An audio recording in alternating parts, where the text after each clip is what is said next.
ഭാര്യയ്ക്ക് ഭർത്താവിനോട് ഒരുപാട് കടമയുണ്ട്. ഈ കടമയുള്ളതുപോലെ ഭർത്താവിനും തിരിച്ചങ്ങോട്ടുമുണ്ടെന്ന് നബി മുഹമ്മദ് മുസ്തഫ സല്ലല്ലാഹു അലൈഹി വസല്ലമ തങ്ങൾ പറയുന്നു. ഭാര്യയ്ക്ക് ഭർത്താവിനോടുള്ള കടമയേക്കാൾ കൂടുതൽ കടമ തിരിച്ചങ്ങോട്ടാണെന്ന് നബി മുഹമ്മദ് മുസ്തഫ. ഉസ്താദേ, എൻ്റെ ഭാര്യ എന്നെ ബഹുമാനിക്കുന്നില്ല, എനിക്കല്ലോ എന്നോട് സ്നേഹത്തോടെ പെരുമാറുന്നില്ല, അവൾ എൻ്റെ മക്കൾക്ക് ഭക്ഷണം കൊടുക്കുന്നില്ല, എന്നോട് എനിക്ക് തന്നെ വെച്ചേരുന്നില്ല, ഇങ്ങനെ പരാതി പറയല്ലോ. എന്തേ പരാതി പറയുന്നേ? മനുഷ്യ, നീ നിന്റെ ഭാര്യയോട് പാലിക്കേണ്ട ബാധ്യതകൾ നീ പാലിച്ചിട്ടുണ്ടോ? ആദ്യം നീ മനസ്സിലാക്കി. നിന്റെ ഭാര്യയോട് നിനക്ക് ഒരുപാട് 12ഓളം കടമകളുണ്ട്. ഈ കടമകൾ നീ പാലിക്കാറുണ്ടോ? നീ പാലിച്ചാൽ നിന്റെ ഭാര്യയോട് നീ ഒന്നും പറയണ്ട, അവൾ എല്ലാം നിനക്ക് ചെയ്തു തരും. നീ വീടിൻ്റെ അകത്ത് ചെന്നാൽ മതി, ഭക്ഷണം മുന്നിലുണ്ടാകും, നിന്റെ വസ്ത്രം കഴുകിത്തരും, നിന്റെ ഉമ്മാനെ നോക്കും, നിന്റെ ഉപ്പാനെ നോക്കും, നിന്റെ കൂടെ ഒരു പരാതി നിന്റെ ഭാര്യയ്ക്കില്ലെന്നേ. നീ പാലിക്കേണ്ട കടമകൾ പാലിച്ചു കഴിഞ്ഞാൽ നിന്റെ കുടുംബജീവിതം സന്തോഷത്തിലായി തീരും. അള്ളാഹു നമുക്ക് ഈമാൻ നൽകി അനുഗ്രഹിക്കുമാറാകട്ടെ. അതുകൊണ്ട് ഒരു ഭർത്താവിന് തൻ്റെ ഭാര്യയോടുള്ള കടമകൾ എന്താ? ഈ സദസ്സിലിരിക്കുന്ന ഭർത്താക്കന്മാര് പഠിക്കുക. പെണ്ണുങ്ങളെ, ഇനി വയല് പറയുന്ന ഭർത്താവിനോട് നീ തിരിച്ചു ചോദിക്കണം, ഇക്ക ഈ പറയുന്നതിൽ ഏതാ നിങ്ങൾ പാലിക്കണേ? ഈ ഉസ്താദ് പറഞ്ഞ ഈ കാര്യങ്ങളിൽ ഇത്രയും കടമകൾ ഒരു ഭർത്താവിന് തന്റെ ഭാര്യയോടുണ്ട്, നിങ്ങളിൽ ഏതാണ് പാലിക്കുന്നത് എന്ന് തിരിച്ച് ഭർത്താവിനോട് ചോദിക്കണം. തമ്മിലടിക്കാനല്ല, അദ്ദേഹത്തിന് പറഞ്ഞു മനസ്സിലാക്കി കൊടുക്കണം. അത് നിന്റെയും ബാധ്യതയാ. അള്ളാഹു നമുക്ക് ഈമാൻ നൽകി അനുഗ്രഹിക്കുമാറാകട്ടെ. ഭാര്യ തെറ്റ് ചെയ്യുമ്പോൾ തിരുത്തി കൊടുക്കൽ ഭർത്താവിന്റെ കടമയാ. ഭർത്താവ് തെറ്റ് ചെയ്യുമ്പോൾ നീയും പറഞ്ഞു കൊടുക്കണം. അതിനുള്ള അവകാശം നിനക്കുണ്ട്. അള്ളാഹു നമുക്ക് ഈമാൻ നൽകി അനുഗ്രഹിക്കുമാറാകട്ടെ. അതുകൊണ്ട് മഹാനായ നബി മുഹമ്മദ് മുസ്തഫ സല്ലല്ലാഹു അലൈഹി വസല്ലമ തങ്ങളോട് അല്ലാഹുവിന്റെ പ്രവാചകനോട് സ്വഹാബികൾ ചോദിക്കുന്നു, യാ റസൂലല്ലാഹ്, ഒരു ഭർത്താവിന് തന്റെ ഭാര്യയോടുള്ള കടമകൾ എന്താണ്? എന്റെ പ്രിയമുള്ളവരെ, നിസാരമായി തള്ളിക്കളയേണ്ട കാര്യമല്ല. ഇത് ചിരിച്ചു തള്ളാനുള്ളതല്ല, ഇത് നിസാരമായി കാണല്ലോ. അല്ലാഹുവിന്റെ പ്രവാചകൻ 1400 വർഷങ്ങൾക്ക് മുമ്പ് തന്റെ അവസാന പ്രഭാഷണമുണ്ടല്ലോ. ആ പ്രഭാഷണത്തില് 1,20,000 പരം വരുന്ന സ്വഹാബാക്കൾ തന്റെ മുന്നിൽ നിൽക്കുമ്പോ അല്ലാഹുവിന്റെ റസൂൽ പറഞ്ഞു, ഇത്തഖുല്ലാഹ ഫിന്നിസാ. 3 പ്രാവശ്യം അല്ലാഹുവിന്റെ പ്രവാചകൻ അവിടെ നിന്ന് പറയുകയാ, നിങ്ങൾ നിങ്ങളുടെ ഭാര്യമാരുടെ കാര്യത്തിൽ അല്ലാഹുവിനെ സൂക്ഷിക്കണേ. നിങ്ങൾ നിങ്ങളുടെ ഭാര്യമാരുടെ കാര്യത്തിൽ അല്ലാഹുവിനെ സൂക്ഷിക്കണേ. അല്ലാഹുവിനെ സൂക്ഷിക്കണേ. അല്ലാഹു നിങ്ങൾക്ക് നൽകിയിരിക്കുന്ന അമാനത്താണ് നിങ്ങളുടെ ഭാര്യമാര്. നാളെ പടച്ചുറപ്പിന്റെ പരലോകത്തേക്ക് കടന്നു ചെല്ലുമ്പോ ഓരോ ഭർത്താവിനോട് തന്റെ ഭാര്യയെ കുറിച്ച് വിചാരണ ചെയ്യുമെന്ന് നബി മുഹമ്മദ് മുസ്തഫ സല്ലല്ലാഹു അലൈഹി വസല്ലമ തങ്ങൾ പറയുമ്പോ, പടന്നയില ചെറുപ്പക്കാരാ, നാളെ പടച്ചുറപ്പിന്റെ പരലോകത്തേക്ക് കടന്നു ചെല്ലുമ്പോ നിന്നെ കുറിച്ച് മാത്രമല്ല ചോദിക്കുന്നത്, നിന്റെ ഭാര്യയെ കുറിച്ചും അല്ലാഹു ചോദിക്കുകയാണ്. നിന്റെ ഭാര്യയുടെ കാര്യത്തിലും അല്ലാഹു നിന്നെ വിചാരണ ചെയ്യുമെന്ന് പ്രവാചകൻ പറയുമ്പോ അല്ലാഹുവിന്റെ റസൂലിനോട് സ്വഹാബികൾ ചോദിക്കുന്നു, യാ റസൂലല്ലാഹ്, മാ ഹഖ്ഖു സൗജതി സൗജിനാ അലൈഹി യാ റസൂലല്ലാഹ്. ഒരു ഭർത്താവിന് ഭാര്യയോടുള്ള കടമ എന്താണ് നബിയേ? ഒന്ന് പറഞ്ഞു തരുവോ നബിയേ? ഒന്ന് പറഞ്ഞു തരുവോ നബിയേ? അല്ലാഹുവിന്റെ പ്രവാചകൻ അവിടെ നിന്ന് പറഞ്ഞു കൊടുക്കുകയാ, ഒരു ഭർത്താവിന് തന്റെ ഭാര്യയോടുള്ള ഒന്നാമത്തെ കടമ എന്തെന്നറിയുമോ? എനിക്കോ പെങ്ങള്, നല്ലതുപോലെ മറക്കാതെ പഠിച്ചു വെച്ചോ പെങ്ങള്, നിന്നെ ഉപദേശിക്കുന്ന നിന്റെ ഭർത്താവിനോട് സ്നേഹത്തോടു കൂടി പറഞ്ഞു കൊടുക്കാറുള്ള കടമകളാ. അല്ലാഹുവിന്റെ പ്രവാചകൻ അവിടെ നിന്ന് ഒന്നാമതായി പറയുകയാണ്, ആദ്യം ഭാര്യ ആരാണെന്ന് മനസ്സിലാക്കണം. നിന്റെ ഭാര്യ ആരാണെന്ന് നീ മനസ്സിലാക്കണം. പടച്ചവനെ 1400 വർഷങ്ങൾക്ക് മുമ്പ് ലോകത്തിന്റെ നേതാവ് നബി മുഹമ്മദ് മുസ്തഫ സല്ലല്ലാഹു അലൈഹി വസല്ലമ തങ്ങൾ അതാ 40ാമത്തെ വയസ്സിൽ നുബുവത്ത് കിട്ടി പ്രബോധനവുമായി പ്രവാചകൻ ഖുറൈശികളുടെ മുന്നിലേക്ക് കടന്നു ചെല്ലുമ്പോ അല്ലാഹുവേ, വല്ലാത്ത പീഡനങ്ങളായിരുന്നല്ലോ. എവിടെ നോക്കിയാലും തല്ലിച്ചതക്കുകയാണ്. ചോദിക്കാനും പറയാനും ആരുമില്ലോ. പടച്ചവനെ പ്രതിരോധിക്കാൻ കഴിയുന്നില്ലോ. തന്റെ കണ്ണിന്റെ മുന്നിലിട്ട് പട്ടിക തല്ലുന്നത് പോലെ തല്ലിച്ചതയ്ക്കാൻ പടച്ചവനെ ചോദിക്കാൻ ഒരാളില്ലാത്ത അവസ്ഥ കടന്നു വരുമ്പോ എല്ലാവരും പ്രവാചകന്റെ മുന്നിൽ സ്വഹാബികൾ വന്നിട്ട് പരാതി പറയുകയാ. അവസാനം അല്ലാഹുവിന്റെ പ്രവാചകൻ മക്കയിൽ നിന്ന് മദീനയിലേക്ക് ഹിജ്റ പോകാ പറയുകയാ. എന്റെ പ്രിയമുള്ളവര്, എങ്ങനെയാണ് ഹിജ്റ പോയതെന്നറിയുമോ? തന്റെ ജീവിതകാലം മുഴുവനും കഷ്ടപ്പെട്ട് സമ്പാദിച്ചത് മുഴുവനും മക്കയിൽ ഉപേക്ഷിച്ചിട്ട് ഇട്ടിരുന്ന വസ്ത്രത്തോടു കൂടിയാണ് മദീനയിലേക്ക് കടന്നുപോയത്. എല്ലാവരും കടന്നുപോയി. അവസാനം മഹാനായ നബി മുഹമ്മദ് മുസ്തഫ സല്ലല്ലാഹു അലൈഹി വസല്ലമ തങ്ങളും അബൂബക്കർ തങ്ങളും കടന്നു പോവുകയാ. എങ്ങനെയാ സ്വീകരിച്ചത്?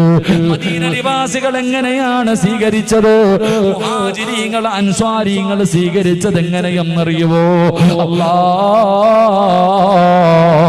രണ്ട് വീടുള്ളവർ വീട് കൊടുത്തു, പണമുള്ളവർ പണം കൊടുത്തു, തോട്ടമുള്ളവർ തോട്ടം കൊടുത്തു, പടച്ചവനെ വാഹനമുള്ളവർ വാഹനം കൊടുത്തു.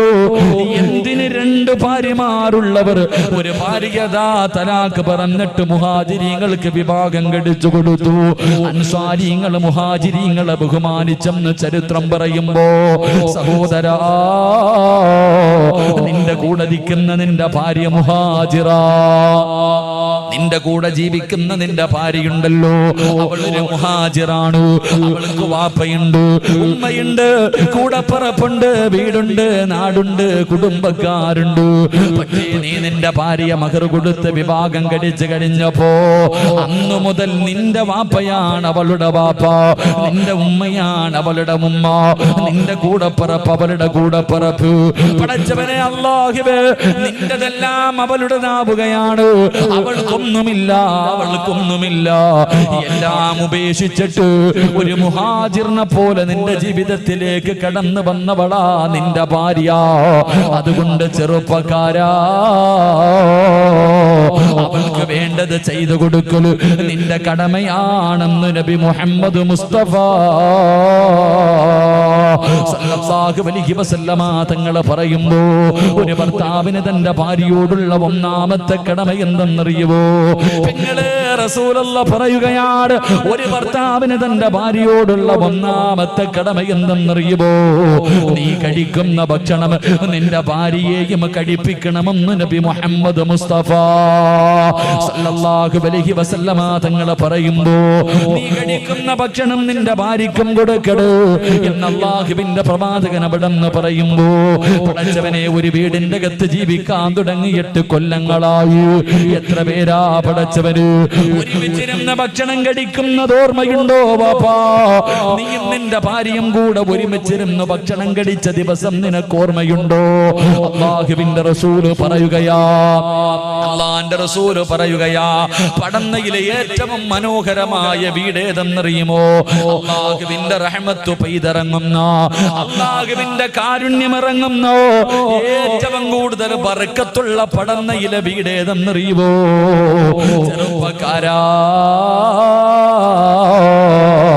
ഏത് വീട്ടിലാണോ ഭാര്യയും ഭർത്താവും ഒരുമിച്ചിരുന്ന് ഭക്ഷണം കഴിക്കുന്നത്, ഈ പടന്നയിലെ ഏതെങ്കിലും ഒരു വീട്ടില് ഒരു ഭർത്താവും ഭാര്യയും ഒരു പാത്രത്തിന്റെ അകത്ത് ഒരുമിച്ചിരുന്ന് ഭക്ഷണം കഴിക്കുന്നുണ്ടോ, ആ വീട്ടിലാണ് അല്ലാഹുവിന്റെ ബർക്കത്ത് ഇറങ്ങുന്നെന്ന് ആദരവായ പ്രവാചകൻ നബി മുഹമ്മദ് മുസ്തഫ സല്ലല്ലാഹു അലൈഹി വസല്ലമ തങ്ങൾ പറയുകയാ, ആ വീട്ടിലാണ് അല്ലാഹുവിന്റെ കാരുണ്യം ഇറങ്ങുന്നത്, ആ വീട്ടിലാണ് സമാധാനമുള്ളത്, ആ വീട്ടിലാണ് ബർക്കത്തുള്ളത്. പ്രവാചകൻ അവിടുന്ന് പറഞ്ഞു തരുമ്പോ, രാവിലെ മുതൽ വൈകുന്നേരം വരെ വീടിന്റെ അകത്ത് കിടന്ന് യന്ത്രങ്ങളെ പോലെ കിടന്ന് കഷ്ടപ്പെടുകയാ. അവസാന വൈകുന്നേര സമയമായി, മഗ്‌രിബ് കഴിഞ്ഞ് ഇശാഇന്റെ സമയമായി, വീട്ടുകാർ മുഴുവനും ഭക്ഷണം കഴിക്കാനിരിക്കുകയാണ്.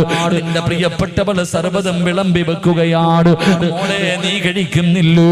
എന്റെ ഭർത്താവ് വന്നിട്ട് കഴിക്കാമെന്ന് പറഞ്ഞിട്ട് പറഞ്ഞിട്ട് പടച്ചവനെ ഭാര്യ നിന്നെ കാത്തിരിക്കുകയാണ്. വീട്ടുകാര് മുഴുവനും ഭക്ഷണം കടിച്ചിട്ട് കിടന്നുറക്കമായി. സ്നേഹമുള്ള ഭാര്യ ഉറങ്ങാതെ വീടിന്റെ കവാടത്തിൽ കണ്ണും നാട്ട് എന്റെ പ്രിയതമൻ വരുന്നുണ്ടോ, എന്റെ ഭർത്താവിനെ കാണുന്നില്ലല്ലോ. ടെൻഷനോടെ സമാധാനമില്ലാതെ വീടിന്റെ മുന്നിൽ കാത്തിരിക്കുകയാ. അവസാനം പടച്ചവനെ നീ നിന്റെ വീട്ടിലേക്ക് കടന്നു ചെന്നു.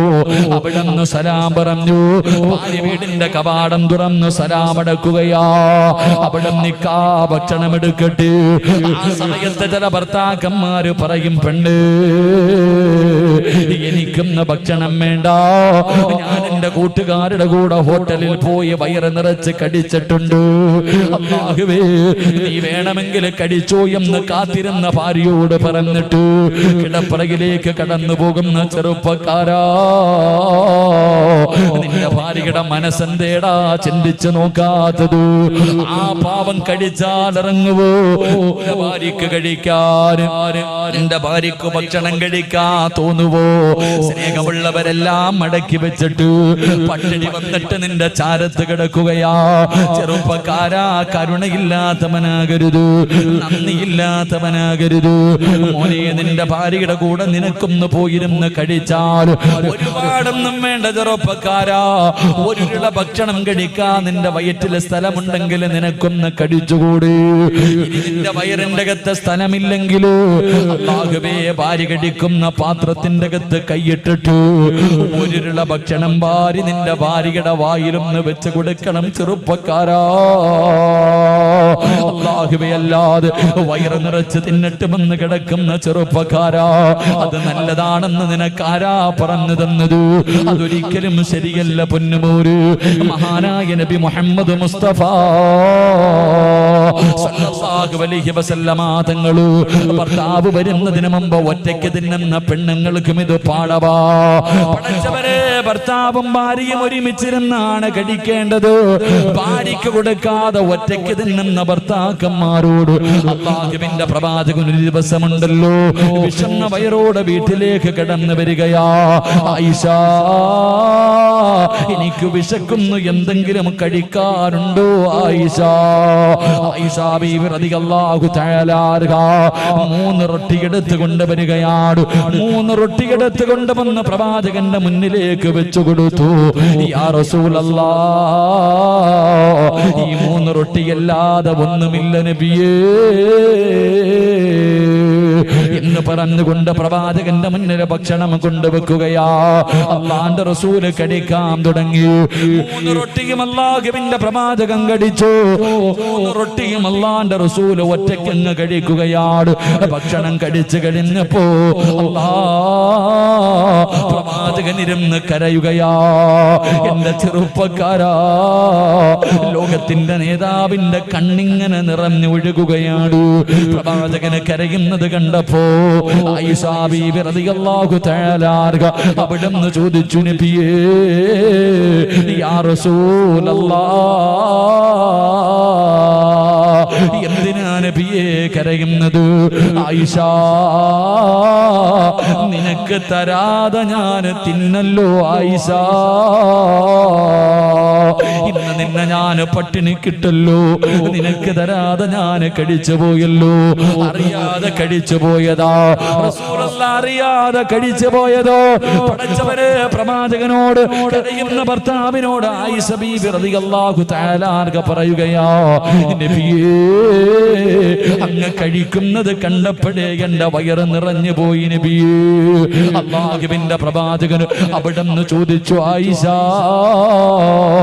നിനക്കെന്താണ് വേണ്ടത്? നിനക്കെന്താണ് വേണ്ടത്? എന്ത് വേണമെങ്കിലും ചോദിച്ചോ ആയിഷ. നബിയേ, എനിക്ക് സ്വർഗത്തിലെ നിങ്ങളുടെ ഭാര്യയാകണം നബിയേ. അവിടെന്ന് പറഞ്ഞു കൊടുക്കുമ്പോ ഒറ്റയ്ക്ക് തിന്നുന്ന ഭർത്താക്കന്മാർക്ക് പഠിക്കാനാ. അല്ലാഹുവിന്റെ പ്രവാചകന് ഒറ്റയ്ക്ക് ഭക്ഷണം കടിച്ച പ്രവാചകന്, ഒരു നേരം തന്റെ ഭാര്യക്ക് കൊടുക്കാതെ കടിച്ച പ്രവാചകന്, ആയിഷ എന്ന തന്റെ പ്രിയപ്പെട്ട ഭാര്യയുണ്ടല്ലോ, ആ ഭാര്യയുടെ കയ്യിൽ പിടിക്കുകയാണ്. ആ ഭാര്യയുടെ കയ്യിൽ പിടിക്കുകയാണ്. എന്നിട്ട് അല്ലാഹുവിന്റെ റസൂൽ ചോദിച്ചു, ചോദിച്ചു, ആയിഷ എനിക്ക് പൊരുത്തപ്പെട്ട് തരുവോ ആയിഷ? ഒരു നേരം തന്റെ ഭാര്യയ്ക്ക് കൊടുക്കാതെ ഒറ്റയ്ക്ക് കഴിച്ചു പോയതിന്റെ പേരിൽ അല്ലാഹുവിന്റെ പ്രവാചകൻ തന്റെ ഭാര്യയോട് പൊരുത്തം ചോദിച്ചെന്ന് ചരിത്രം പറയുമ്പോ, ചെറുപ്പക്കാരാ നീ നിന്നെ കുറിച്ചൊന്ന് ചിന്തിക്കു പൊന്നുമോനെ. അല്ലാഹുവിന്റെ റസൂല് പറയുകയാ, റളിയല്ലാഹു തആല പറയുകയാ, ഏത് വീട്ടിലാണോ ഭാര്യയും ഭർത്താവും ഒരുമിച്ചിരുന്ന് ഭക്ഷണം കഴിക്കുന്നത് ആ വീട്ടിൽ അല്ലാഹുവിന്റെ ബർക്കത്ത് ഇറങ്ങുമെന്ന് നബി മുഹമ്മദ് മുസ്തഫ സല്ലല്ലാഹു അലൈഹി വസല്ലം. പടന്നയിലെ ഏറ്റവും മനോഹരമായ ഭവനം പണമുള്ളവന്റെ വീടല്ല, 2 നില വീടല്ല, ഹജ്ജ് ചെയ്തവന്റെ വീടല്ല, ജമാഅത്തിന്റെ കമ്മിറ്റിക്കാരുടെ വീടല്ല, ഹിദായത്തിന്റെ സംഘാടകരുടെ വീടല്ല. ഈ കൂട്ടത്തിലിരിക്കുന്നവരിൽ ഏറ്റവും മനോഹരമായ ഭവനം ഭാര്യയും ഭർത്താവും ഒരുമിച്ചിരുന്ന് ഭക്ഷണം കഴിക്കുന്ന വീടാണെന്ന് നബി മുഹമ്മദ് മുസ്തഫ.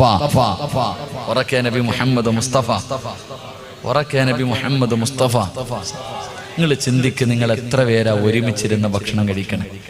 ഭാര്യയും ഭർത്താവും ഒരു പാത്രത്തിന്റെ അകത്തിരുന്ന് ഭക്ഷണം കഴിക്കുന്ന എത്ര ആൾക്കാരായി ഈ സദസ്സിലുള്ളത്? അല്ലാഹു ഈമാൻ തരുമാറാകട്ടെ. കൈവക്കാൻ ഞാൻ പറയുന്നില്ല, എനിക്ക് നാണം കെടാൻ വയ്യാത്തണ്ട. എങ്ങനെ പെണ്ണുങ്ങളെ ഭർത്താവിന്റെ കൂടെ ഇരുന്ന് ഭക്ഷണം കഴിക്കുന്ന പടന്നയിലെ പെണ്ണുങ്ങളൊന്ന് കൈവക്കിക്ക്. കാണാനുള്ള കൊതി കൊണ്ട ഒരെണ്ണമെങ്കിലും ബുക്കോ നോക്കട്ടെ. അൽഹംദുലില്ലാഹ്, 1-2 പെണ്ണുങ്ങളുണ്ട്. നിങ്ങൾ രക്ഷപ്പെട്ടു, അല്ലാഹു ബർക്കത്ത് ചെയ്യുമാറാകട്ടെ. ഭാര്യയും ഭർത്താവും. അപ്പൊ ചോദിക്കും, ഗൾഫിൽ കിടക്കണ ഭർത്താവ്? ഗൾഫിലില്ല, ഞാൻ വീട്ടിലുള്ള എന്റെ കാര്യം പറയണേ. ഉരുട്ടി ചോദ്യങ്ങളൊന്നും ചോദിക്കും. വീട്ടിൽ താമസിക്കുമ്പോ ഭർത്താവ് വീട്ടിലുള്ളപ്പോ ഭാര്യയും ഭർത്താവും ഒരുമിച്ച് കഴിക്കണം. അതൊരു ബർക്കത്താ. അത് പണ്ടായിരുന്നു, ഇപ്പൊ എങ്ങനാ? പണ്ടൊക്കെ വീടുകളിൽ ഒരു പാത്രം ഉണ്ടാകും, ഒറ്റ പാത്രമേ ഉള്ളൂ. അന്ന് പിന്നെ വലിയൊന്നും ഇല്ലല്ലോ, ആകെ ഒരു പാത്രം. ആ പാത്രത്തിന്റെ അകത്ത് ഉമ്മ ഭക്ഷണം എല്ലാം കൂടെ അങ്ങോട്ട് വാരിയിടും. എന്നിട്ട് സിമെന്റ് കുഴക്കണ പോലെ ഉമ്മ യന്ത്രം ഇല്ല, ഇന്നിപ്പോ സിമെന്റ് ഒക്കെ കുഴക്കണ ഒരു യന്ത്രം ഉണ്ടല്ലോ. നമ്മുടെ ഉമ്മ ഈ ചട്ടിക്കകത്ത് ഭക്ഷണം ഇട്ട് ഇങ്ങനെ ഇളക്കല, എല്ലാം കൂടെ അങ്ങോട്ട് ഇളക്കും. മക്കളായി നമ്മളിങ്ങനെ കാത്തിരിക്കും. ഉമ്മയുടെ മുന്നിൽ പോയി വായി തുറന്നു കൊടുക്കും. ഉമ്മ ഇങ്ങനെ വായി വെച്ച് തരും. അള്ളാഹു നമ്മുടെ ഉമ്മമാർ മരണപ്പെട്ടവരുടെ കബറിടം അള്ളാഹു വിശാലമാക്കി കൊടുക്കുമാറാകട്ടെ. ജീവിച്ചിരിക്കുന്നവർക്ക് അള്ളാഹു ദീർഘായുസ് നൽകി അനുഗ്രഹിക്കുമാറാകട്ടെ. ഉമ്മയുടെ കയ്യിൽ നിന്ന് ഭക്ഷണം വാങ്ങി കഴിക്കാൻ മക്കൾക്ക് വലിയ ഇഷ്ടമാണ്. എന്നാ പടന്നെങ്കിലെ പെണ്ണുങ്ങളെന്ന് വീട്ടിൽ പോകണം. ഇരിക്കണ ആണുങ്ങൾ വീട്ടിൽ പോയിട്ട് ഒരു 5 വയസ്സിന് മുകളിലേക്ക് പ്രായമുള്ള മക്കള് കാണാൻ വേണ്ടി ചോറും കറിയെല്ലാം കൂടെ ഒരു പാത്രത്തിലിട്ടിട്ട് ഒന്ന് ഇളക്കണം. നിങ്ങളുടെ മക്കളുടെ മുന്നിൽ വെച്ച് നിങ്ങൾ ഭക്ഷണം നല്ലതുപോലെ ഇളക്കിയിട്ട് വേണമെന്ന് വെച്ചാൽ സ്വന്തം മക്കൾ പോലും വാങ്ങി തിന്നാത്ത കാലവാ. അള്ളാഹു നമുക്ക് ഈമാൻ നൽകി അനുഗ്രഹിക്കുമാറാകട്ടെ. കാരണം വേസ്റ്റാണെന്നാ മക്കൾ ചിന്തിക്കുന്നത്. എന്റെ പ്രിയപ്പെട്ടവരെ, പണ്ട് ഒരു വീടുണ്ട്. ആ വീടിന്റെ അകത്ത് ഉമ്മയും വാപ്പയും മക്കളും എല്ലാവരും ഒരുമിച്ചിരുന്ന ഭക്ഷണം കഴിക്കുന്നേ. അതുകൊണ്ട് പണ്ടുള്ളവർക്ക് പരസ്പരം സ്നേഹമുണ്ടായിരുന്നു. ഏറ്റവും കുറഞ്ഞത് കൂടപ്പറപ്പുകൾക്കെങ്കിലുണ്ട്. എടാ, ഇവൻ എന്റെ അനുജനാണെന്ന് അഭിമാനത്തോടു കൂടി പറയുന്ന എത്ര എന്റെ കൂടപ്പറപ്പടാ. നാട്ടുകാരെന്താ പറയട്ടെ, അവൻ എന്റെ സഹോദരനാണെന്ന് പറഞ്ഞ് സഹോദരന്റെ ഭാഗത്ത് നിൽക്കുന്ന ഒരു കാലമുണ്ടായിരുന്നു. ഇന്നതൊക്കെ മാറി. ഇന്ന് ഏറ്റവും വലിയ ശത്രുത നാട്ടുകാർക്കല്ല, അതിന്റെ കൂടപ്പറപ്പിന് തന്നെയാണ്. ഏറ്റവും വലിയ നീ നശിക്കാൻ ഏറ്റവും കൂടുതൽ ആഗ്രഹിക്കുന്നത് നാട്ടുകാർ, അയൽവാസികളല്ല, സ്വന്തം കൂടപ്പുറപ്പുകൾ തന്നെ നശിപ്പിക്കാൻ ഉദ്ദേശിക്കുന്ന കാലഘട്ടം. എന്തുകൊണ്ടെന്നറിയോ? മനസ്സുകൾ തമ്മിൽ അകന്നുപോയത് കൊണ്ടാ. അതുകൊണ്ട് ഒരുമിച്ചിരുന്ന് ഭക്ഷണം കഴിക്ക്, അള്ളാഹു ബർക്കത്ത് ചെയ്യുമെന്ന് നബി മുഹമ്മദ് മുസ്തഫ. ഉറക്കെ നബി മുഹമ്മദ് മുസ്തഫ, ഉറക്കെ നബി മുഹമ്മദ് മുസ്തഫ സല്ലല്ലാഹു അലൈഹി വസല്ലം. ഇൻഷാ അല്ലാഹ് ഇന്ന് മുതൽ ഒരുമിച്ചിരുന്ന് ഭക്ഷണം കഴിക്കാം. അള്ളാഹു ഭാഗ്യം നൽകുമാറാകട്ടെ. അപ്പൊ പ്രവാചകൻ അവിടുന്ന് പറഞ്ഞു തന്നു. എന്തേ പറഞ്ഞു തന്നത്? നീ കഴിക്കുന്ന ഭക്ഷണം നിന്റെ ഭാര്യയ്ക്ക് കൊടുക്കണം. 2, അവിടുന്ന് പറഞ്ഞു, നിന്റെ ഭാര്യയ്ക്ക് ആവശ്യമുള്ളത് മുഴുവനും നീ വാങ്ങിക്കൊടുക്കണം. അവള് സാരി വേണമെന്ന് പറഞ്ഞാൽ സാരി, ചുരിദാർ വേണമെന്ന് പറഞ്ഞാൽ ചുരിദാർ, ഫർദ വേണമെന്ന് പറഞ്ഞാൽ ഫർദ, മീൻ വേണമെന്ന് പറഞ്ഞാൽ മീന്, ഇറച്ചി വേണമെന്ന് പറഞ്ഞാൽ ഇറച്ചി. നിന്റെ വീട്ടിൽ ആവശ്യം, നിന്റെ ഭാര്യ എന്തൊക്കെ ചോദിക്കുന്നു അവൾക്ക് ആവശ്യമുള്ളത് മുഴുവനും വാങ്ങിക്കൊടുക്കൽ നിന്റെ കടമയാ. നിന്റെ ഭാര്യ പറയുന്നു, എനിക്ക് ജോലി ചെയ്യാൻ വയ്യ, ഒരു വേലക്കാരിയെ വേണമെന്ന് പറഞ്ഞാൽ നീ വെച്ചു കൊടുക്കണം. അത് നിന്റെ കടമയാ. നിന്റെ ഭാര്യ പറയുന്നു, എനിക്ക് അവള്, നിന്റെ ഭാര്യ എന്ന് പറഞ്ഞാൽ അടുക്കളപ്പണിക്ക് വീട്ടിൽ കൊണ്ട് നിർത്തിയിരിക്കുന്ന പെണ്ണല്ല. നിനക്ക് ചോറ് വെച്ച് തരാനും നിന്റെ മക്കളെ നോക്കാനും നിന്റെ വീട് നോക്കാനും നിന്റെ തുണി കഴുകി തരാനും പെണ്ണിന് നിർബന്ധമില്ല. അതൊക്കെ അവൾ ചെയ്തു തന്നാൽ അവളുടെ ഔദാര്യം. അല്ലാഹു ഈമാൻ തരുമാറാകട്ടെ. ഒരു ഭർത്താവിന്റെ കടമയാ. ഭാര്യ പറയുന്നു, എനിക്ക് ജോലിക്കാരെ വേണം, എന്റെ ആവശ്യങ്ങൾ നടത്തി തരണം എന്ന് പറഞ്ഞാൽ ചെയ്തു കൊടുക്കണം. അത് ചെയ്യാൻ കപ്പാസിറ്റി ഇല്ലാത്തവൻ പെണ്ണ് കെട്ടാൻ പാടില്ല. ഭാര്യക്കും മക്കൾക്കും ചെലവിന് കൊടുക്കാൻ കഴിവുള്ളവനാ വിവാഹം കഴിക്കണമെന്ന് പറഞ്ഞത്. അല്ലാത്തവൻ ദിക്റും പറഞ്ഞു നടക്കാനാ പറഞ്ഞത്. അള്ളാഹു ഈമാൻ തരുമാറാകട്ടെ. ആരെങ്കിലും പറഞ്ഞു? ഇസ്ലാം പറഞ്ഞു, എടാ ഭാര്യയ്ക്ക് ചെലവിന് കൊടുക്കാൻ കഴിവുള്ളവനെ പെണ്ണ് കെട്ടാവൂ. ഇതാരോടാ പറയണേ? വിവാഹത്തിന് പള്ളിയിൽ പോയിരിക്കും, നാട്ടുകാരെ മുഴുവനും വിളിച്ചു വരുന്നത് കണ്ടാ പടച്ചവനെ പുതിയാപ്പളല്ലോ സിനിമാ താരങ്ങൾ വരുന്നത് പോലെ ഒരുങ്ങി കെട്ടി ഇങ്ങോട്ട് വരും, പള്ളിക്കകത്ത് കൊണ്ടുവന്ന് കാഴ്ച വസ്തുവിനെ പോലെ ഇരുത്തും. അവസാന നിക്കാഹിന്റെ സമയമാകുമ്പോ പള്ളിയിലെ ഖത്തീബ് ചോദിക്കും മഹർ എത്രാന്ന്, വായും തുറന്നിരിക്കാം മഹർ ചോദിക്കുമ്പോ. എടാ മഹർ എത്രയാടാന്ന് ചോദിക്കുമ്പോ കണ്ണ് തെള്ളികെട്ട് വെടികൊണ്ടവനെ പോലെ ഇരിക്കുന്ന ചില ആണുങ്ങളുണ്ട്. വാപ്പാനോട് ചോദിക്കും വാപ്പ മഹർ എത്രാന്ന്, വാപ്പ ഒന്ന് കെട്ടിയതാ, എന്നിട്ടും ചോദിക്കാം മഹർ എന്നാണ്. എന്റെ പ്രിയപ്പെട്ട സഹോദരങ്ങളെ, മഹർ എന്ന് പറഞ്ഞാൽ എന്താ? നിങ്ങളുടെ നാട്ടിലൊക്കെ അറിയണം. ഇവിടെ എങ്ങനെയാടെ മഹറൊക്കെ കൃത്യം? ചില സ്ഥലങ്ങളിൽ നിശ്ചിത മഹറുണ്ട്. 5 പവൻ 10 പവൻ കൊടുത്തേ പറ്റത്തുള്ളൂ. എവിടെ വെച്ച് കൊടുക്കണം എന്നറിയോ? പള്ളി നിക്കാഹ് നടക്കുന്ന സമയത്ത് ഇങ്ങനെ എടുത്ത് കാണിക്കണം. 5 പവൻ ഇങ്ങനെ എല്ലാരും നാട്ടുകാരെ ഇങ്ങനെ കാണിക്കണം. ആരാ പറഞ്ഞ കാണിക്കണം? ആരാടാ പറഞ്ഞത്? മഹർ എന്ന് പറഞ്ഞ എന്താ? ആർക്കാ കൊടുക്കേണ്ടത്? പഠിക്കണം. അല്ലാഹു ഈമാൻ നൽകി നിഗ്രഹിക്കുമാറാകട്ടെ. ഒരു ചെറുപ്പക്കാരൻ പറഞ്ഞു, ഉസ്താദെ ഞങ്ങളുടെ നാട്ടിൽ 10 പവനാ മഹർ കൊടുക്കണം. എന്റെ സഹോദരിയുടെ കെട്ടുതാലി വിറ്റിട്ടാ ഞാൻ മഹർ വാങ്ങി കൊടുത്തേ. കാരണം നാട്ടുകാരുടെ മുന്നിൽ നാണക്കേട്. മഹർ ആർക്കാ കൊടുക്കണ്ടേ? പെണ്ണിന്റെ വാപ്പായ്ക്കാ മഹർ കൊടുക്കണ്ടേ? അല്ലെങ്കിൽ പെണ്ണിന്റെ വീട്ടിൽ നിന്ന് കിട്ടുന്ന പൈസയ്ക്കാ മഹർ കൊടുക്കണ്ടേ? എടാ മഹർ എന്ന് പറഞ്ഞാൽ എന്തെന്നറിയോ? അതിന് നിശ്ചിത ഒരു അളവില്ല. എടാ സ്വന്തമായിട്ട് ഹലാലായ മാർഗത്തിലൂടെ അധ്വാനിച്ചത് 10 രൂപയാണെങ്കിൽ 10 രൂപയാ, അത് കൊടുത്താൽ മതി മഹർ. അല്ലാഹു ഈമാൻ നൽകി നിഗ്രഹിക്കുമാറാകട്ടെ. അത് പള്ളി കൊണ്ടുവന്ന് പ്രദർശിപ്പിക്കാനുള്ള വസ്തുവല്ല. വിവാഹത്തിന്റെ നിക്കാഹിന്റെ സമയത്ത് ഇന്നതാണ് മഹർ എന്ന് പറയണമെന്നേ ഉള്ളൂ. മഹർ കൊടുക്കേണ്ടത് ഭാര്യയുടെ കയ്യില്. അല്ലാഹുവേ പടച്ചവനെ മണിയറക്കകത്ത് കടന്നു ചെല്ലുമ്പോ ഭാര്യയുടെ കയ്യിൽ കൊടുത്തിട്ട് പറയണം, ഇതെന്റെ മഹർ, ഇതേ എന്റെ കയ്യിലുള്ളൂ. 10 രൂപയെങ്കിൽ 10 രൂപ. മോളെ ഇനി ഒന്നുമില്ലെങ്കിൽ ഒന്നുമില്ല, ഞാൻ നിന്നെ മരിക്കണ കാലം വരെ ദുഃഖത്തിലും സന്തോഷത്തിലും ഞാൻ നിന്റെ കൂടെ ഉണ്ടാകുന്ന ഒരു നല്ല വാക്ക് പറഞ്ഞാൽ മതി. ഭാര്യ തൃപ്തിപ്പെട്ട അതിനാ മഹർ എന്ന് പറയുന്നത്. അല്ലാഹു ഈമാൻ നൽകി നിഗ്രഹിക്കുമാറാകട്ടെ. ആദം നബി ഹവ്വാ ബീവി റളിയല്ലാഹു തആല അൻഹു കൊടുത്തത് സലാത്തായിരുന്നടാ പൊന്നുമോനെ. എത്രയോ ഹദീസിന് എത്രയോ സഹാബാക്കൾ കൊടുക്കാൻ പൈസ ഇല്ലാതെ മഹറായിട്ട് കൊടുത്തത് ഭാര്യയോട് പറഞ്ഞു, ഞാൻ നിനക്ക് ഖുർആൻ പഠിപ്പിച്ചു തരാം. ഇതിനാ മഹർ എന്ന് പറയുന്നത്. സ്വന്തമായി അധ്വാനിച്ച ഹലാലായ മാർഗത്തിലൂടെ ഉള്ളത് അത് എന്താണോ അത് ഭാര്യയുടെ കയ്യിൽ കൊടുത്ത് തൃപ്തിപ്പെടുത്ത്. അതിനാണ് മഹർ എന്ന് പറയുന്നത്. അല്ലാഹു ഈമാൻ നൽകി അനുഗ്രഹിക്കുമാറാകട്ടെ. അപ്പൊ ഞാൻ പറഞ്ഞു വന്നത്, കഴിവുള്ളവനെ വിവാഹം കഴിക്കാവൂ. ഭാര്യയുടെ ആവശ്യങ്ങൾ സാധിച്ചു കൊടുക്കാൻ. ഇത് പറയുമ്പോ പെണ്ണുങ്ങൾക്ക് വലിയ സന്തോഷം. പറവസ്ഥാതെ എല്ലാം മേടിച്ചു തരണം അല്ലേ? എല്ലാം മേടിച്ചു തരണം. പെങ്ങളെ ഞാൻ എല്ലാം പറഞ്ഞു തരാം. ഭർത്താവിന്റെ കടമയാണ് ഭാര്യയ്ക്ക് ചെലവിന് കൊടുക്കൽ. അവൾക്ക് ആവശ്യമുള്ളത് ചില ഭർത്താക്കന്മാർ കെട്ടി ഇങ്ങനെ ഇട്ടേക്കും. ഓടി നടന്ന് പെണ്ണ് കെട്ടുന്നവന്മാരുണ്ട്. അല്ലാഹു ആലം, അല്ലാഹു കാത്തുരക്ഷിക്കുമാറാകട്ടെ. ഓടി നടന്ന് പെണ്ണ് കെട്ടും, എന്നിട്ട് 2 മക്കളെയും കൊടുത്ത് സമ്മാനിച്ചിട്ട് മുങ്ങി നടക്കുന്ന പല ആൾക്കാരുണ്ട്. ചെലവിന് കൊടുക്കണം സഹോദരൻ. എന്തിനാ ഈ പിശുക്കത്തരം കാണിക്കുന്നത്? മഹാനായ റസൂലുള്ളാഹി സല്ലല്ലാഹു അലൈഹി വസല്ലം തങ്ങൾ പറഞ്ഞു, ഒരു ഭർത്താവ് തന്റെ ഭാര്യയ്ക്ക് ചെലവിന് കൊടുത്ത, നീ 1 കിലോ അരി വാങ്ങിക്കൊടുത്ത, ഒന്ന് മറ്റൊരു കടയിൽ പോയി പച്ചക്കറി വാങ്ങിക്കൊടുത്ത, അരി വാങ്ങിക്കൊണ്ടു കൊടുത്ത, ഇറച്ചി വാങ്ങിക്കൊടുത്ത, മീൻ വാങ്ങിക്കൊടുത്ത, ഒരു മാക്സി വാങ്ങിക്കൊടുത്ത, ഒരു മുട്ടുസൂചി നീ നിന്റെ ഭാര്യയ്ക്ക് വാങ്ങിക്കൊടുത്ത, നിനക്ക് സദക്കയുടെ കൂലി ഉണ്ടെന്ന് നബി മുഹമ്മദ് മുസ്തഫ. ഉറക്കപ്പറ നബി മുഹമ്മദ് മുസ്തഫ. ഒരു ഭർത്താവ് തന്റെ ഭാര്യയ്ക്ക് വേണ്ടി ഒരു മുട്ടുസൂചി വാങ്ങിക്കൊടുത്താലും, നിന്റെ ഭാര്യയുടെ വായിൽ 1 ഉരുള ഭക്ഷണം വാരി വെച്ചാലും നിനക്ക് മീസാൻ എന്ന ത്രാസിൽ അത് സദക്കയുടെ കൂലിയായി വരുമെന്ന് നബി മുഹമ്മദ് മുസ്തഫ സല്ലല്ലാഹു അലൈഹി വസല്ലം. അല്ലാഹു നമുക്ക് ഈമാൻ നൽകി അനുഗ്രഹിക്കുമാറാകട്ടെ. എങ്ങനെ വാങ്ങിക്കൊടുക്കുന്ന ഭർത്താവിനെ സദക്ക? ഭാര്യ പറയുന്നു, എനിക്കൊരു ചുരിദാർ വേണം. കൊടുക്കത്തത് പ്രാവി വാങ്ങിക്കൊടുത്താൽ പതിവ് കിട്ടില്ല. ഭാര്യ പറയുന്നു, എനിക്കൊരു ചുരിദാർ വേണം, ഒരു ഫർദ വേണം. ആ സമയത്ത് പടച്ചവനെ, അല്ലാഹുവേ എനിക്ക് പ്രതിഫലം കിട്ടണമെന്ന ആഗ്രഹത്തോടുകൂടി നീ അത് വാങ്ങിക്കൊടുത്താൽ നിനക്ക് സദക്കയുടെ കൂലി. അല്ലാതെ കടയിൽ പോയി വാങ്ങിക്കൊടുത്തിട്ട് പടച്ചവനെ പറയാനുള്ളത് മുഴുവനും പറഞ്ഞുകൊടുത്ത് പ്രാവിയിട്ട് വാങ്ങിക്കൊടുത്തിട്ട് കാര്യമില്ല. അല്ലാഹു നമുക്ക് ഈമാൻ നൽകി അനുഗ്രഹിക്കുമാറാകട്ടെ. ഇത് പറഞ്ഞപ്പോ പെണ്ണുങ്ങളങ്ങ് അർശിന്റെ മുകളിൽ കയറണ്ട. മോളെ, നാളെ പടച്ച റബ്ബിന്റെ പരലോകത്തിലെ 3 വൃത്തികെട്ടവരുണ്ട്. നാളെ പടച്ച റബ്ബിന്റെ പരലോകത്ത് അല്ലാഹു കരുണ കാണിക്കാത്ത 3 വിഭാഗമുണ്ട്. ആ 3 വിഭാഗത്തിൽ ഒരു വിഭാഗം ഭർത്താവിന്റെ കഴിവുകേട്, ഭർത്താവിന് വാങ്ങിത്തരാൻ കഴിവില്ല എന്നറിയാം, എന്നിട്ടും ഭർത്താവിനെ പീഡിപ്പിക്കുന്ന പെണ്ണാണെന്ന് നബി മുഹമ്മദ് മുസ്തഫ. ഉറക്കെ നബി മുഹമ്മദ് മുസ്തഫ. അങ്ങനെ കൂടെ ഉണ്ട്. നിന്റെ ഭർത്താവ് പടച്ചവനെ നീ കിടക്കണത് വാടക വീട്ടിൽ, അയൽവാസിയുടെ വീട്ടിൽ ആക്റ്റീവ് വരുമ്പോ നീ കെട്ടിയവനെ ഇങ്ങനെ ബുദ്ധിമുട്ടിക്കുക. ആ സാധു എങ്ങനെ പടച്ചവനെ ഒരു ദിവസം അന്നം കൊടുക്കുന്നത് കഷ്ടപ്പാടില്ല.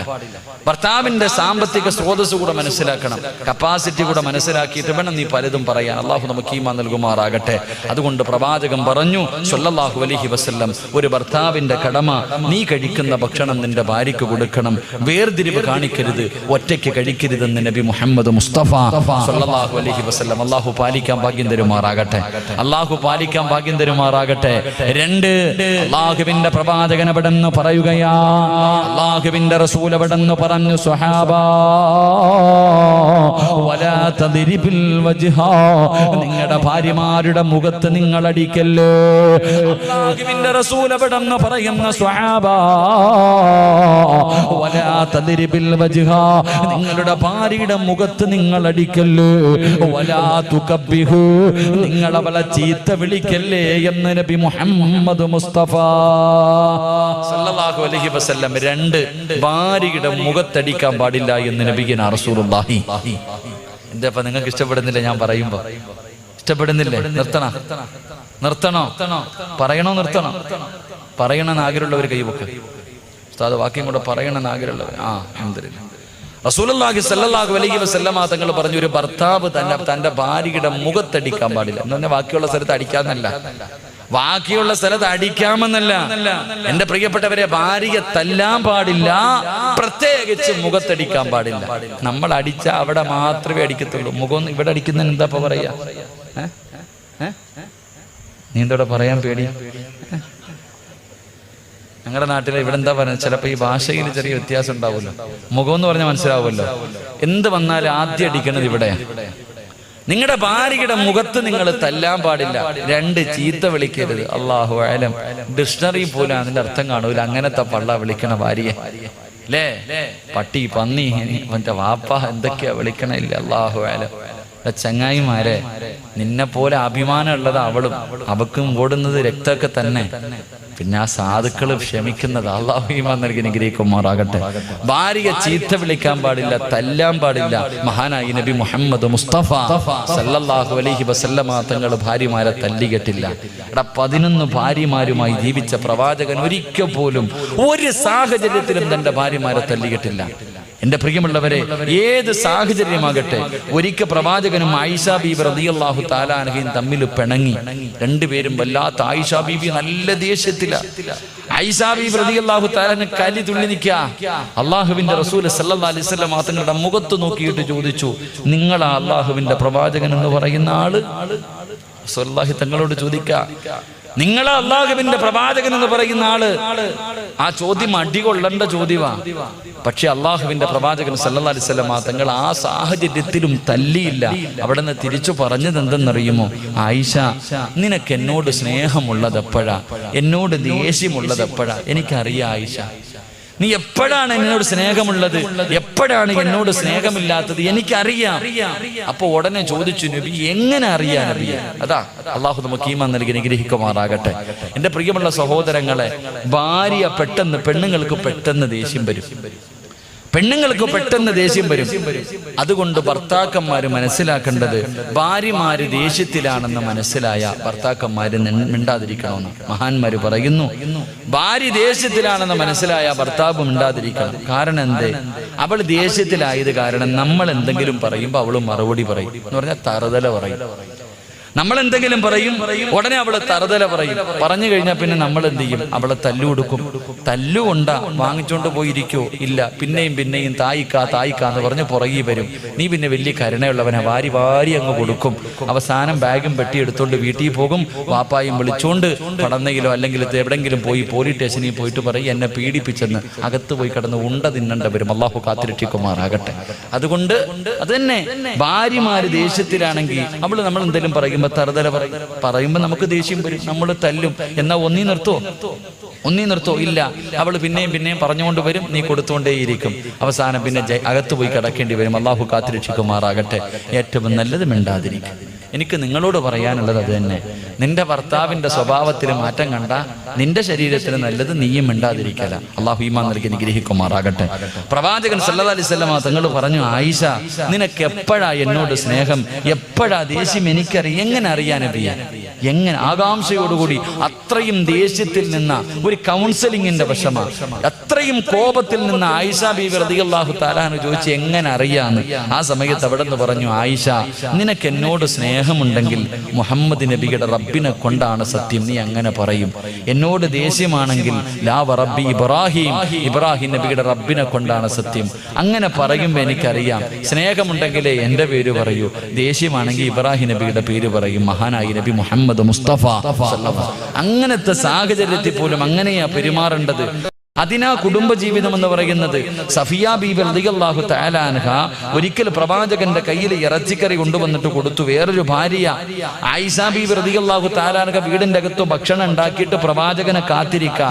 അപ്പോഴാണ് അടുത്ത ഭാര്യ കറി കൊടുത്തു വിടുന്നത്. ആ കറിയുമായി വീട്ടിലേക്ക് കയറി വന്നിട്ട് ആയിഷ ബീവിയുടെ കൈ കൊടുത്തിട്ട് പറഞ്ഞു, എന്റെ സഫിയ തന്നതാ, അല്ലാഹ് നല്ല ടേസ്റ്റുള്ള കറിയാ, കൊടുത്തത് മാത്രമേ ഓർമ്മയുള്ളൂ, എടുത്തോ ഒറ്റയേറെ. അള്ളാഹുവേ, ആയിഷ ബീവി റളിയല്ലാഹു തആല കറിയും പാത്രം എടുത്തു, ഒറ്റയേറും പാത്രം പൊട്ടി ചിതറി. അള്ളാഹുവിന്റെ റസൂല് തല്ലിയില്ല, മിണ്ടാതെ താഴെ ഇരുന്നിട്ട് പറക്കിയെടുത്തു. നമ്മളാണെങ്കിൽ ആലോചിക്കും, എടാ നിന്റെ വീടിന്റെ അയലത്ത് താമസിക്കുന്ന നിന്റെ കൂടപ്പുറപ്പ് സഹോദരി വീട്ടിൽ നല്ല ഒരു പോത്തിറച്ചിയൊക്കെ വെച്ചപ്പോ എൻ്റെ ഇക്കായ്ക്ക് വലിയ ഇഷ്ടമാണല്ലോ എന്ന് കരുതിയിട്ട് ഒരു പാത്രത്തിൽ കുറച്ച് കറി എടുത്തിട്ട് നിന്റെ കയ്യിൽ തന്നു. അതുമായി വീട്ടിലേക്ക് കയറി ചെന്നിട്ട് ഭാര്യയോട് പറഞ്ഞു, ആമിന, എൻ്റെ സഹോദരി വെച്ച് ഇറച്ചിക്കറിയാ, നീ ഇത്തിരി വിളമ്പിത്താന്ന് പറഞ്ഞാൽ ആ സമയത്ത് അവളങ്ങാണം തറയിലെറിഞ്ഞ് പൊട്ടിക്കൊന്നും വേണ്ട, എന്തെങ്കിലും ഒന്ന് പറഞ്ഞാൽ ഉള്ള രംഗമൊന്ന് ആലോചിച്ച് വയ്ക്കേ. ചിലപ്പോൾ അതിന്റെ പേരിൽ തലാക്ക് വരെ സംഭവിക്കും. അള്ളാഹു കാത്തിരക്ഷിക്കുമാറാകട്ടെ. അതുകൊണ്ട് പ്രവാചകൻ സല്ലല്ലാഹു അലൈഹി വസല്ലമ തങ്ങൾ പറഞ്ഞു, നിങ്ങളുടെ ഭാര്യമാരെ തല്ലരുത്, നിങ്ങളുടെ ഭാര്യമാരുടെ മുഖത്തടിക്കരുത്, നിങ്ങൾ അവളെ ചീത്ത വിളിക്കല്ലേ എന്ന് നബി മുഹമ്മദ് മുസ്തഫ സല്ലല്ലാഹു അലൈഹി വസല്ലം. അള്ളാഹു നമുക്ക് ഈമാൻ തരുമാറാകട്ടെ. പല സാഹചര്യത്തിൽ ഞാനും നിങ്ങളും വിളിച്ചുപോയിട്ടുണ്ട്. അള്ളാഹു നമുക്ക് പുറത്തു തരുമാറാകട്ടെ. അപ്പൊ രണ്ടാമത്തെ കടമ, ഭാര്യയെ തല്ലാൻ പാടില്ല. അള്ളാഹു സൂക്ഷിക്കാൻ ഭാഗ്യം തരുമാറാകട്ടെ.